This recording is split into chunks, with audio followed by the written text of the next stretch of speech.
sir. Left hand, very good. It's pointed toward me, I see. First of all, it's the age of information, and there's some misinformation already that I was not upstaged by Elaine Stritch. That's false. I was definitely upstaged by Elaine Stritch. We're actually being upstaged by her right now, probably somewhere. Somewhere in Had this I known you were going to show him that clip, I would not have shown up to see that. Be very clear about that. That's one. Number two is look how agile ignorance is bliss.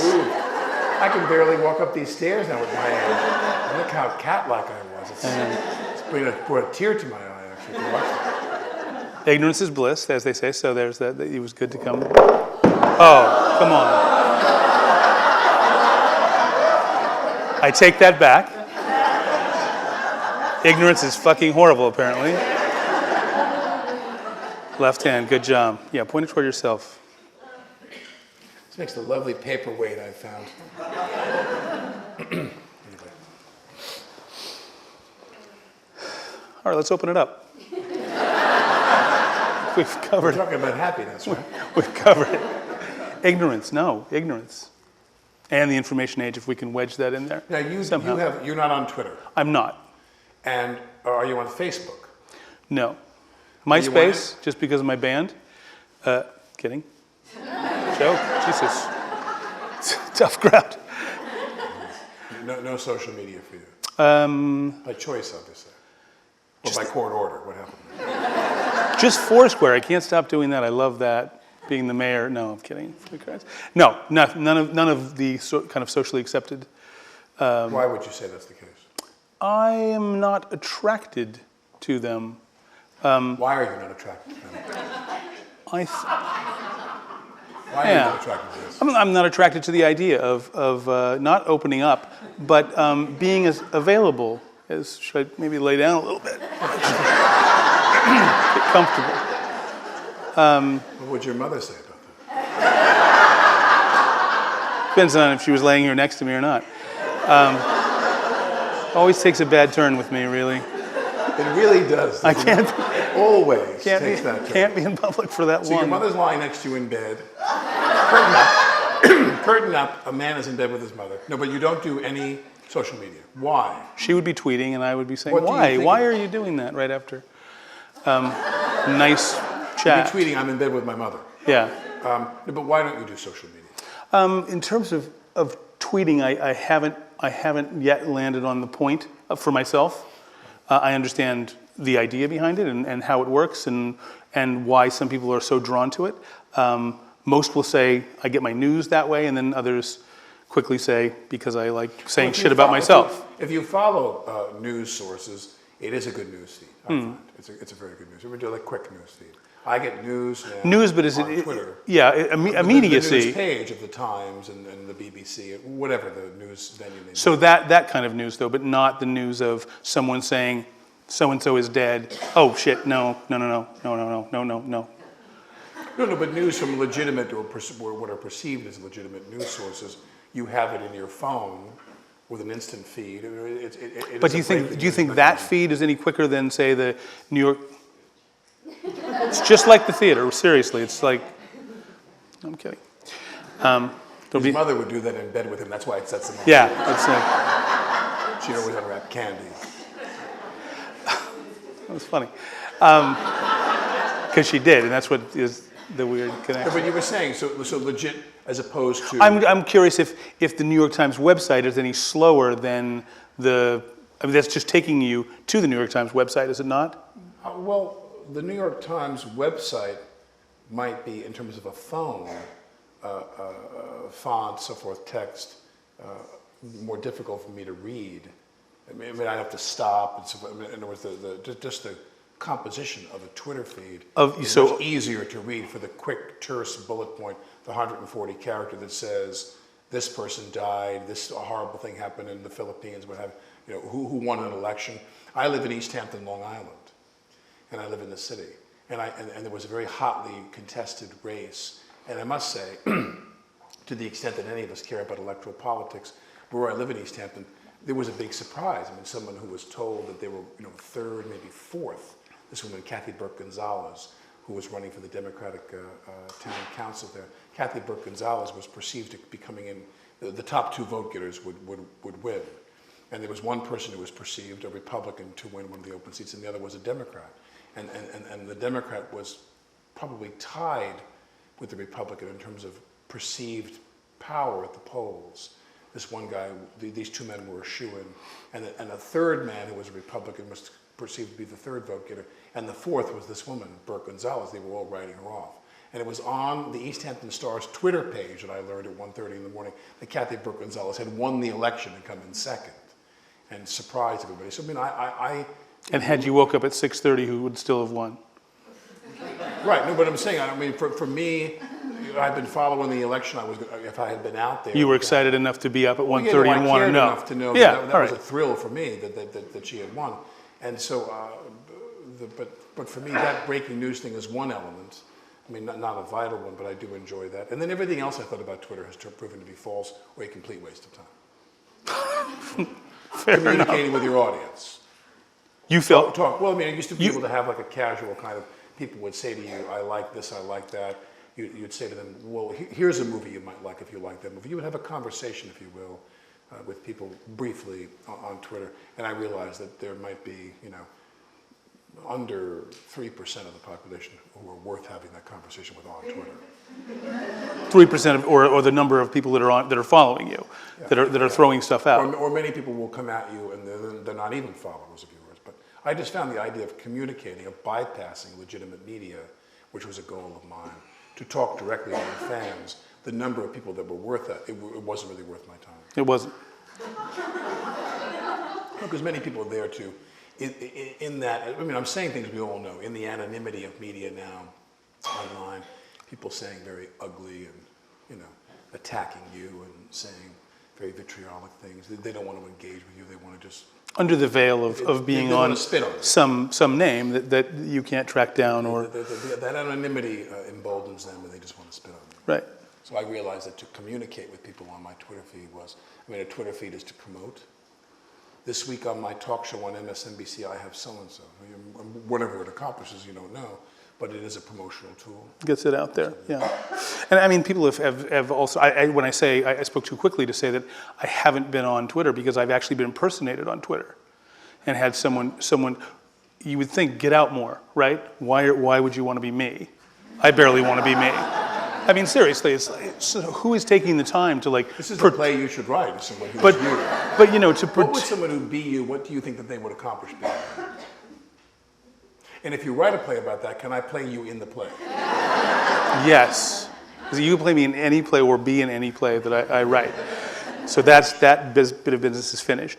But I find that, again, under the cloak of anonymity, the idea that I can pretend to be you or someone else, or create a page that puts out information or misinformation about you, is another element of that I don't fancy at all, and so therefore I've stayed away from it. I think everybody fools around with social media for some period of time. They give it a try. They want to be open-minded, assuming they even have the time, or that kind of inclination. There are many, many people who reflexively say, "Oh, I wouldn't bother with that."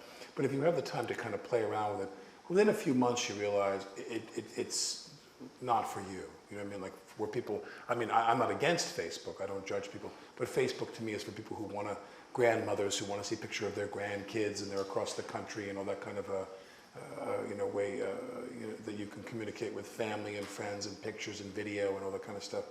I have a Facebook page and I almost never go on it anymore. I had a Facebook page for the reason most grown men have a Facebook page, to monitor the perceived sexual activity of my teenage daughter. Who is my daughter talking to? Why? What do they say? It was to monitor my daughter's behavior. Right. Whereas my brother pointed out to me, he took his daughter, I love this, this is a great Facebook story. He took his daughter to a college, to Toro College. And my brother Stephen is an avowed born-again Christian. And he wanted his daughter to go to a Christian college. And they went to the Christian college to tour the college. And they go and they bring a young woman who's an undergraduate there to be their guide for part of the tour. She's like, "Hi, I'm Amber. I'm Amber." And she takes them around and shows them the school. And the school's great. And she goes all into the Christian values of the school, the library, the ethic of the school, moral, academic, so forth. Paints a very, very winning picture of the school in the view of the Christian parent. And great for you to come. You're going to love the school here. It's great. I'm Amber, by the way, Amber. And she gets everybody all teed up. And my brother gets in the car and they take off from California and they fly back to New York. And they get home and my sister's daughter, who was the potential undergraduate, gets on, Amber had provided all of her information, gets on her Facebook page. And there's Amber, like right away, Amber is in her bra with a pitcher in her hand going, woo! Chugging a beer. Like the real Amber comes out like that. Facebook is great for that, for the real. Someone told me, by the way, was it in the Times? The article about the schools now, we're looking at the social media. Yeah, amazing to me. The schools, or how many people saw that story in the Times? So the schools are now looking at the social media accounts of students in terms of their admissions to the schools. Really? Schools. Yeah, there's your grades, GPA,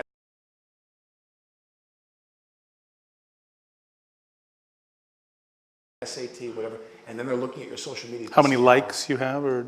How many woo? Yeah. How much of an Amber are you?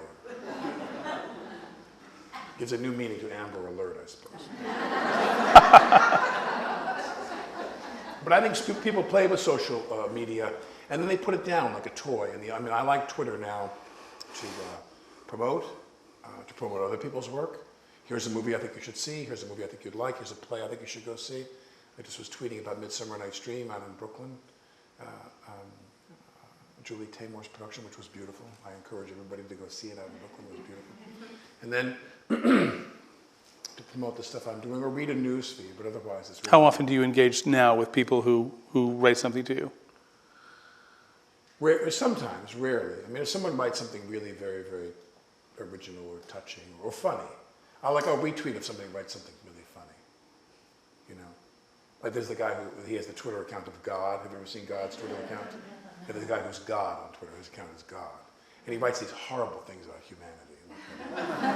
Like he really just wants us to get out of here. You know? He's kind of funny. But you retweet things that are funny. But my point is to get off of social media for a moment, and that is that you know, for me in my life now, I am someone who has seen media change so radically in my life. And I want to ask you about this, and I'll just encapsulate this because I don't want to take up all the time. Like I was a child who my father was an American history teacher. He taught history, economics, a course they call contemporary problems, economics. He taught American government and economics in a public school on Long Island. And in order to have any relationship with my father, who was a very no-nonsense guy, he had 6 kids, he had no money, he came home, he was pretty rigid, you know, ex-Marine, drill instructor on Parris Island, 4 sons, and so he was a pretty authoritarian figure in the home. And in order to have any kind of relationship with my father, you had to engage with him in watching the news. It was literally the fireplace. Every night, home, on the couch, Huntley Brinkley, John Chancellor, Cronkite, rather, since I was 10. So at the age of 10, I knew that if I wanted to have any communion with my father, I had to sit with him in the living room and watch the news. My other brothers and sisters were much younger. Toys, cap guns, wiffle ball bats, smashing things, pillow fights, a violent gladiatorial environment in my house with my brother, violence every day. And I would watch the news with my dad.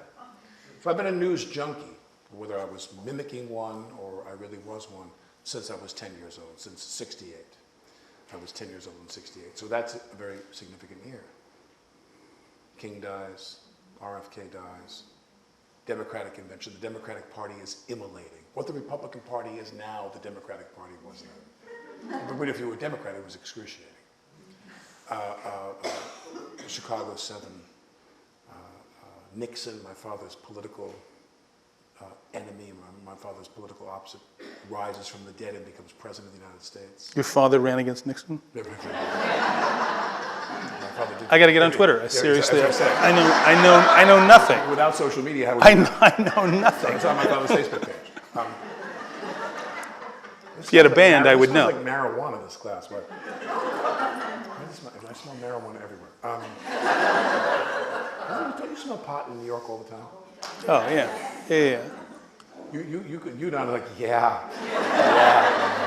It might just be the museum itself. It has like Amber's aunt over here. There was a little something in the air when I walked in here. Actually, in this room, they give a little But you something. had to watch the news, and obviously that news has become shattered and splintered and so forth. And I see people in their 20s who have no idea who Brian Williams is.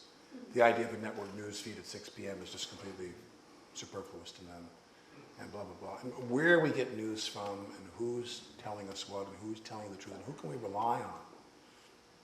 And when I was a child, you relied, rightly or wrongly. I suppose smarter, more sophisticated people, I acknowledge that, smarter than I'll ever be, were cynical about institutions like the New York Times back in the 70s. But when I was a kid, they were heroes, the Post, Woodward and Bernstein, investigative reporting, telling the truth, getting to the truth, working hard, risking to tell the truth. The Pentagon Papers, beautiful, and then you realize that these companies can't afford the same level of courage they used to have, that they're monetized in a different way now. So for a variety of reasons that I don't want to take up too much time with, where we get news and where we get information from now and what we rely on for the truth. Now, I loved Huffington Post when it first came out as an aggregator, as a digest, until it got to the point where 40% of it was, tabloid trash. This one's twerking on this show. Who cares? We're grown people. And it became a website. A lot of the content of Huffington Post became a website for very young people. I guess what they said to me was they wanted hits. All they want is hits for their advertising. That's the problem, is that somebody cares, or cares enough to look at that story. That's a big thing for me now, is finding where do we go, where do we sample? And it could even be something that's kind of compartmentalized. Does this newspaper have a great city edition? Like, are they doing great work in terms of city reporting? Is this where we go for financial reporting? Do you go to this paper for national news, international news? Where do we find that digest of the best possible news to listen to? National Public Radio. I listen to NPR every morning. It is, I must say, very depressing. But they're presenting their snapshot. If you really sit down and do a content analysis of NPR, it's depressing. It's all, you listen to the BBC World Report at 9 o'clock. It's, they're giving you their snapshot of the world, which is a pretty decimated place right now. But so that's something I wanted to put out there, which was just interested to find out what people's take is on news. Where do you get your news from? The New York Times comes every day to the door, so it's there. I like the black and white of it. I like to get the hands dirty. I will go to the website. I bounce around a little bit. I like to know about the twerking every now and then. I remember very distinctly, though, that sense of the news, the importance of it, or the sense of the importance of it, because my father really wasn't even that interested in it. He'd been out working, blue-collar, truck driver, and yet I think that the family respected the idea of it. And Walter Cronkite, we believed in who that guy was. I had the same kind of relationship with my father, but it wasn't based on like the nightly news, because he was home so erratically. It was more based on, often on weekends, like on watching films, particularly like westerns, war films, that kind of thing, or watching country western programs. So that was a different experience. You watched country western programs with your father? Hour after hour. Yeah. Like live on broadcast TV, because was there VCRs and DVR back then? No. So you watched it actually. Porter Wagner show, Gentleman, I believe. It's Gentleman, Jim Ed Brown, Hee Haw. I don't know if any of you get your news from Hee Haw, not the best place. The knife falls again. But yeah, that was more of the experience with the old man. Well, but I think that the news, this is just my opinion, but the news when I was younger was a smaller universe, more a focus of what people's lives, network news, those anchors I talked about, the Times, the Washington Post, so forth, multiple papers during the day, a morning paper, an evening paper. That's how I grew up. Newsday, morning paper on Long Island, the Long Island Press in the afternoon, and an afternoon paper to give you more of a wrap-up of the day and so forth, and more analysis, if you will, an analytical paper, really, by its mission. And but now the news today is obviously more splintered, and all that information and technology is more, as a result of technology, is more splintered. Lorne Michaels had a wonderful line to me one day a while back. He said that years ago you had to prove yourself to some entity. There were barriers and membranes you had to negotiate with to get into the entertainment business. You had to sell yourself to a producer or executive of some kind. You had to audition. You had to qualify. He said, and now with online media, you can just put yourself on TV. You can post yourself on the internet. You can send yourself out into the ether and show the world who you are. He said, that's wonderful in some sense, but for some people, we're probably better off with that old filter we had. And you actually had to prove yourself to somebody who had experience and taste and knowledge about the business, presumably, who could decide whether you were ready or not ready. So now we have all this freedom and all these barriers have fallen, but now everyone's a star and everyone's on TV and everyone's... How many times have you been on Saturday Night Live? Many, many times. Many times. But the thing is that... I called Lorne Michaels at home. You called him at home? Yeah. For what? Just a fact. Just to get on the show as a writer. Oh, did you? When I was a young man, young, eager, ambitious, someone happened to have him in his Rolodex man. He said, give me that number, and I called him at home on a Sunday. It's a day off, by the way, in case you've ever called him at home. It depends on what time you call him on a Sunday, actually, because he gets up rather late on Saturday. Yeah. How'd that go? Not super successful. It sort of culminated in a very nice period of listening, and then a don't ever call me at this number again kind of thing. But what I was alluding to before was... Hold that thought about We've talked about it. Yeah. You know, we've made up. What I was alluding to was that in that way that the media was smaller and more concentrated, and in that way it was more easy to manipulate in a way, it seems, to me. This is my opinion. And now it's much more fractured and much more splintered.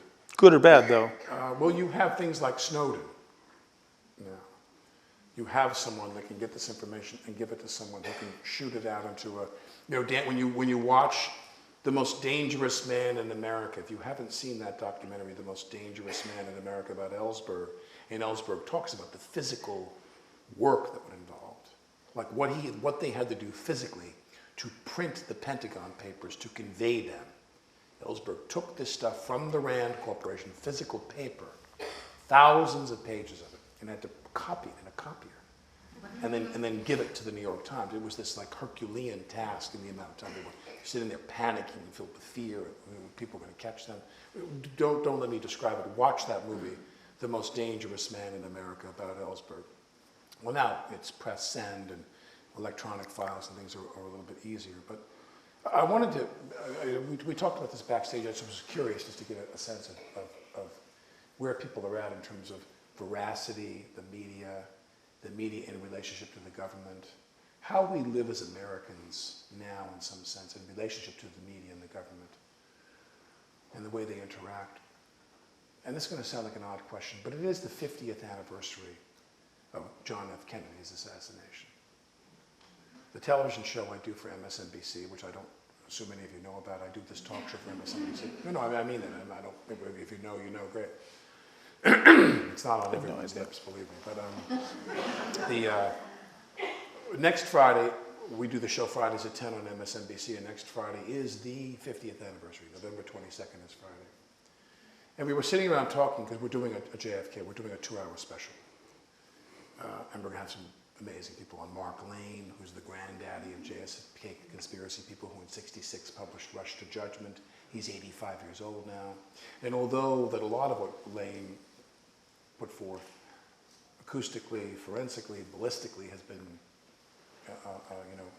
turned on its head, Lane continues to essentially say the same thing since '66 and defend some of his positions. But a lot of what he said is true, which is that the fascinating context about the Warren Commission is that it was a trial of this dead man. The defendant wasn't there, and the defendant certainly wasn't represented. And a group of people got together to say this guy did this killing.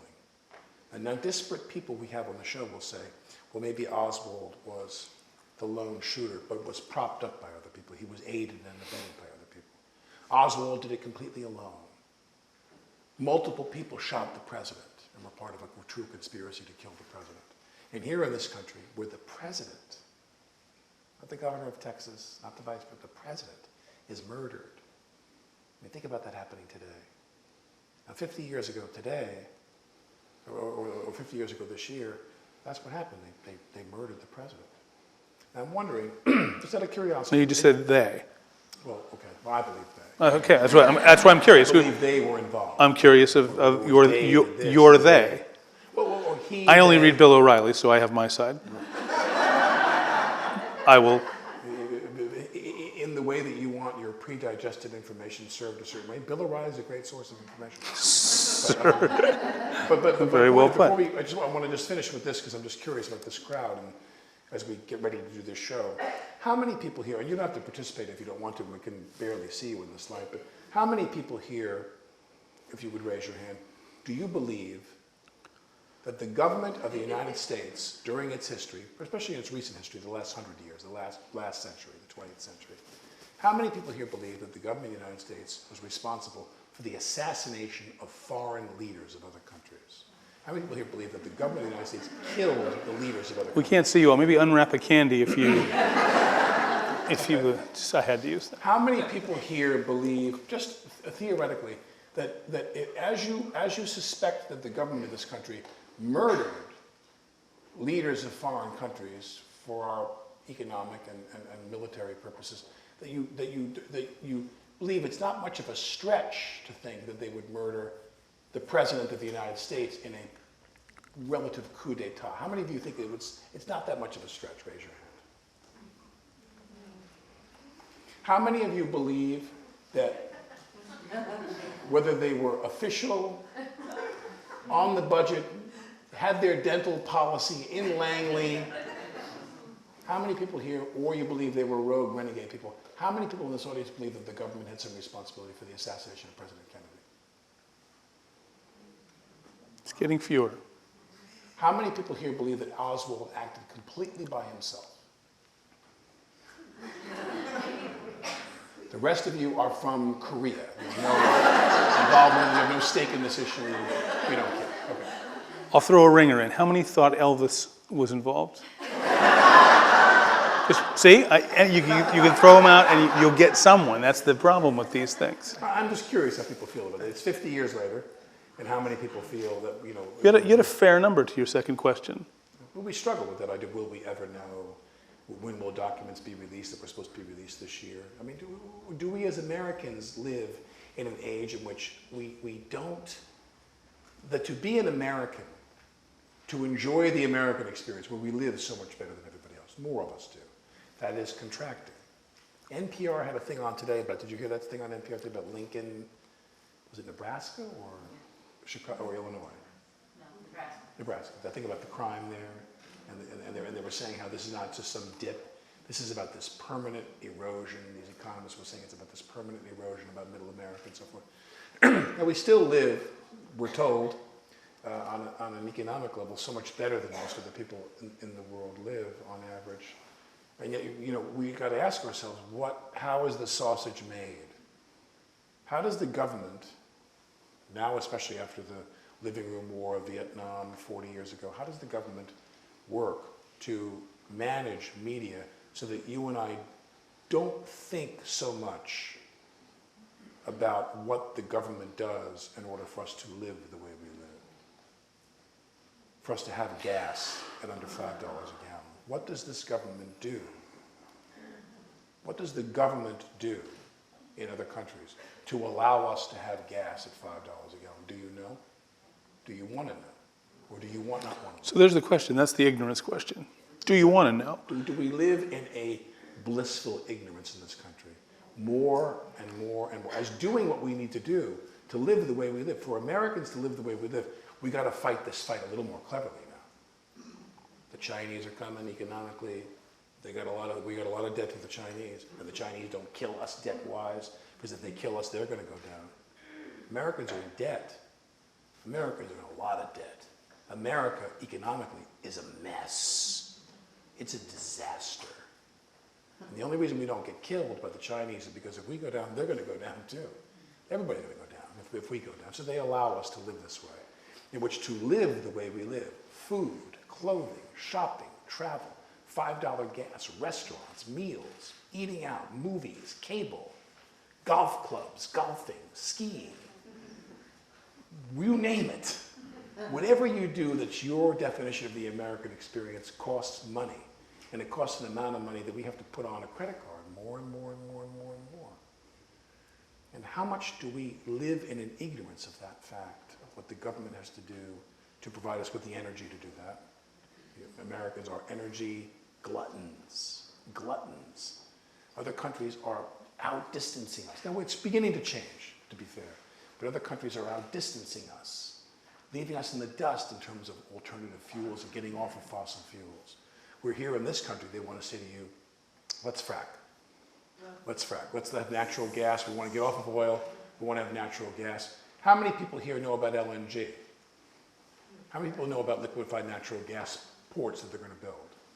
That the gas from fracking is not going to go into your home or bus or stay here in the United States to lower your energy costs. It's going to be pumped through a system to these ports, these LNG ports, liquefied natural gas ports, which are going to be sold on the open market to the Chinese, let's say. We're fracking, whether or not we're causing earthquakes, we don't know.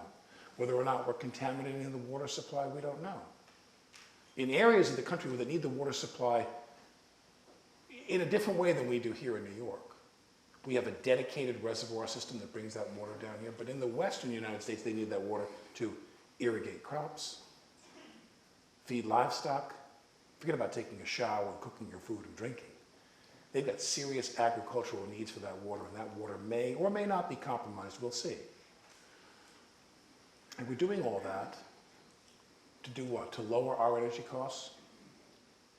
No. They're going to put it in tankers, they're going to send it to, and they're going to make money. It's not going to lower our energy costs. And as soon as that water, if that water is compromised, who are they going to come to for relief and ask for relief? They're going to come to the government. They're going to come to you and I. The people in a state, Pennsylvania, now the Pennsylvania state legislature, let me give you a little secret. They're the most for sale government body known to me. The state legislature of the state of Pennsylvania sold their souls like you can't even believe it.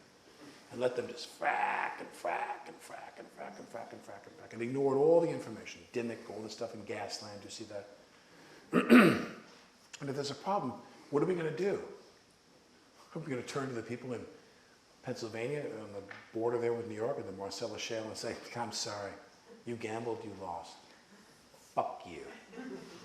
We're not going to give you clean water for you people to drink. No, they're going to come to us to help them. And how much of that is this country going to be able to absorb?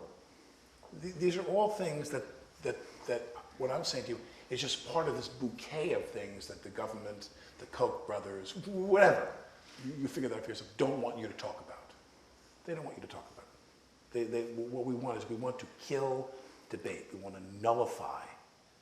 We live now in the age of nullification, where this messenger, we have to tell you that they're a sex offender, where we want to just come out of nullify people so that you don't talk about something that you want to talk about. I don't think you should obsess about it. I don't think it should drive you insane, but you should know the truth about fracking. You should know the truth about what the consequences are and the long-term consequences for all of us. Let's face facts. We are a donor state. New York is a donor state. Alabama is a welfare state. How much money do you think leaves the state of New York in federal tax revenues that doesn't come back here? It's dispersed to other states. New York is a rich state.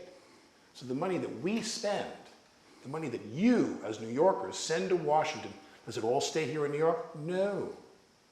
By a margin of, well, I don't know, we don't even know what it is now. My statistics are old. 10 years ago, it was like $30 billion a year goes out of New York. It doesn't come back. That's the system we live in. But it's going to go to provide clean water to people where we should have had more information and more of a say, but we don't because we're in the age of ignorance, of enforced ignorance, where you're not allowed to have protest. Remember how much protest there was in this country years ago? There was a lot of protest in this country. We don't have a lot of protests now. Bloomberg didn't allow protests during the Republican Convention in 2004. But Bloomberg's not really a Republican, see. He's a Republican when it suited his needs, and then he wasn't when it didn't suit his needs. He's an independent. He didn't want to have protests during the Republican Convention as a favor to his friends in the Republican Party. So we live in an age where people are just told, don't think about it, don't worry about it, don't ask too many questions. And there's a lot of stuff going on right now that you need to be paying attention to. Because it's all stuff that we're going to be asked to pay for. Or, worse yet, I'm not a scientist, so I don't know. Or maybe no amount of money can remedy that problem when the shit really hits the fan. I mean, look at the Philippines. I mean, who knows what's going to happen? Look at Sandy, these storms, these 100-year storms. You know, what should we be doing in terms of alternative energy? You still have, Imhoff, the senator from Oklahoma, saying, all this climate stuff is bullshit. Is it bullshit? I don't know. I say to those people all the time, and I'm going to end with this. I'm sorry to go on this tirade, but I'm going to say. I fell asleep briefly. I'm sorry. I was going to say, yeah. There's marijuana in the water, and then there's marijuana makes me very excited, so I'm really pumped up. Marijuana water, bong water does. But I just want to finish with this, which is that nothing would make me happier than if they were right. I mean, maybe you feel the same way. I'd be so happy if Imhoff was right, that global warming is just bullshit. And it's a cycle, and there's nothing we can do about it. We've got to sit back and kind of weather this meteorological cycle. Okay, I'll have some more bottled water, and I'll weather the meteorological cycle. But I don't think it is that. I mean, there's stuff we need to do as a society. We don't have enough leadership, regardless of party. Blah, blah, blah. I'm going to stop now.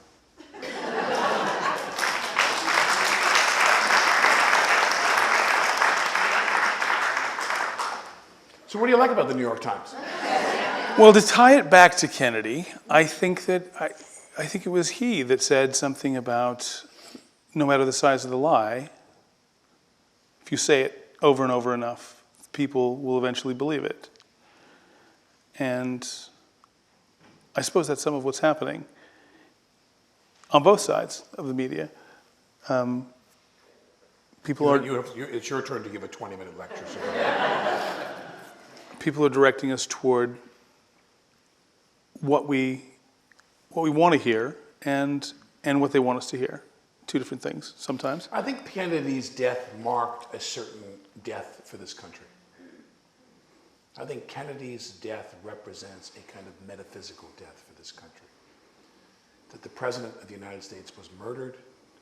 And Robert Sam Anson is a wonderful writer who wrote a book that came out when I was a kid, when I was about, 12, 13 years old. I forget the date now, called They've Killed the President, which was one of these books that had, I'll never forget when I was a kid, it had Oswald's autopsy photograph in there, that famous picture of Oswald zippered up the middle that way, and all those grotesque pictures of Kennedy's autopsy. The first time I ever laid eyes on that, it was sold on a rack of magazines and books at a 7-Eleven in my hometown. And there I used to get in a pack of, bazooka bubblegum or some goddamn thing. And I picked this thing up and I read it. I was like, oh my God. And I remember that Robert Sam Anson, the writer, wrote that he said that we have to view Kennedy's assassination through a very particular prism, which is a Watergate prism. That it wasn't until years later in Watergate we began to understand in the Pentagon Papers what the government really was capable of. Some people suspected, some people knew, but the general public would never have imagined that the government would. That renegade operatives killed Kennedy, that the government needed to silence that because they thought people couldn't handle it. Maybe we couldn't handle it, I don't know. But I do believe that when Kennedy was killed and we don't know the truth, we began on this slippery slope of the government deciding what we can handle and what we can't handle. How much do you think there is of that now? It's hard to say because 9/11 obviously changed things so significantly that no matter how much of a peacenik you were, and I am hurt and sad as a human being. We all have been raised now for the last 30 years to talk about ourselves with such specific monikers, as specific loyalties, as an American, as a New Yorker, and the humanity seems to be, I think, reserved for specific conversations. We have a lot of humanity that swells up inside of us after an earthquake somewhere, and all these people are dying and suffering, and the Philippines, and people can't get any food, and you just see this horrific death. And Sandy here, and our own neighbors. I mean, how many of you, like myself, you did what you could do to help people here in the city during the storm? And my wife and I were like helping the elderly in our building get dog food for their animals. We were going up and down the stairs, there was no elevator. All those things we all know that everybody did. But I think of it as the thing that's missing most now is a conversation about peace. There's a real peace about how war is wrong. War is something we have to do everything we can as a world. The whole world has to find a way to get on the case of people and say, we can't have any more war, and on those levels. And 9/11 set us back in that way, because now all of us we don't want to be suckers. We don't want to be saps. We think that there's people out there who come from, and this is not my opinion, I want to be very careful to say this. There are many people who, whether they say it or not, have a view of a particular stripe of the Muslim world as being a genocidal culture. There are people who just have no regard for life, their own or otherwise. They live in some kind of a transcendent state of death as glory and so forth. And I'm not saying that that's the case. I think that some people kind of see it that way. So that the way we operate is, I think about how we can meditate, educate, learn, legislate more and more to get closer to world peace, as I think it's got to be lived. And that's harder to do now in the post 9/11 world, because we feel like there are some people out there we believe that are different. There's a quality to them in terms of their pathology or tenacity, depending on your politics, that we can't ignore. So I feel like it's the post 9/11 world. It makes it complicates the peace conversation. Does that make them ignorant, or does that make them ignorant, or does it make them just people with a different set of values? Well, droning is a good example. How many people here feel that they understand how droning works? Do you feel that you do? So you feel that the president, I don't mean technically that there's a guy in a room up in Utica, New York, who's like 1 inch from being a gamer, and he's literally shooting weapons. But all I'm saying is I was really kind of hoping that the president, and I support Obama by and large, but that the president or someone was going to come on and explain to us how droning is something, and maybe they've done this, I don't know if they've done it satisfactorily, where droning is something that is preferred to boots on the ground, that we can't do nothing. We have to hunt these people. The United States is not a war against a country with a flag. It's an enemy, it's a global enemy. Al-Qaeda, these fundamentalists, we've got to hunt them down. Like, we're like cops now. We've got to hunt them down, we've got to kill them. It's more like Blade Runner than it is a war movie, than Robert Mitchum in World War II. But I do think that what complicates this is that no one's explaining to us why droning is preferred to boots on the ground and making sense. Come out and tell us. It's us. It's our money. It's our karma. How many children and how many innocent civilians are you killing? And you're telling us that you're going to kill less innocent civilians with droning than you would in conventional war. Just tell us. How many people think that they could handle the truth? Raise your hand if you think you could handle the truth if the military told you all the real statistics. You'd want to know. You wouldn't want to know. The statistics of what? Well, how many people, the absolute casualties of, the honest casualties of war, and how many people are dying as a result of American military strikes with drones? Innocent people, women and children, civilians. How many are dying? How many people want to know? I want to know. I want to know. And I want them to show me the comparison and contrast. A projection of how if we had boots on the ground, if we had a war, we had a real fight with them like we've done on the ground in Iraq and Afghanistan, and probably a lot of other places in that area as well. What's the net savings? We're droning to save American lives, no doubt. Yes. We want less Americans to die. I'm all for that. But are less Americans dying and more of the other guys are dying? Innocent people? I don't know. I want an explanation. I would like this stuff explained to me by somebody.